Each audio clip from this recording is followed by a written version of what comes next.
Sir இப்போதைக்கு உங்களுடைய அதுவும் தமிழ் சினிமால அஜித் அவர்களோட சேர்ந்து நீங்க படம் பண்ணியிருக்கீங்க ஆல்ரெடி.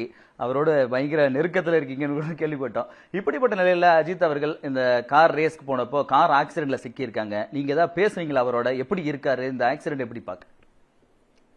இல்லை, ஸ்போர்ட்டில் வந்து இந்த மாதிரி விஷயங்கள் நடக்கிறது ரேர் தான். பட் ஆனால் அதை எதிர்கொண்டு தான் ஆகணும். அண்ட் அஜித் சார் ரொம்ப தைரியமானவர் அண்ட் எதுக்கும் துணிந்தவர். ஸோ அதனால் அந்த ஃபஸ்ட்டு நான் அதை பார்க்கும்போது ரொம்ப ரொம்ப ஷாக் ஆனேன். எப்படி எல்லா ஆடியன்ஸும் ஷாக் ஆனாங்களோ அதே மாதிரி தான் எனக்கும் இருந்தது. அதுக்கப்புறம் அவர் இறங்கி வந்ததுக்கப்புறம் அப்பா ஒன்றும் ஆகலை அப்படின்ட்டு இருந்துச்சு. பட் இருந்தாலும் அந்த இம்பேக்ட் அவர் வாங்கியிருக்கான்னும் போது இமீடியட்டாக நான் ஃபோன் பண்ணி விசாரித்தேன்.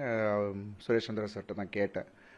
சார் இப்போ நல்லா இருக்காரு, அடுத்த நாளே திருப்பி ட்ராக்கு போகிறாரு அப்படின்னாங்க. அதுவே எனக்கு வந்து என்ன சார் சொல்கிறீங்க அப்படின்னு. ஸோ அந்த மாதிரி தான்.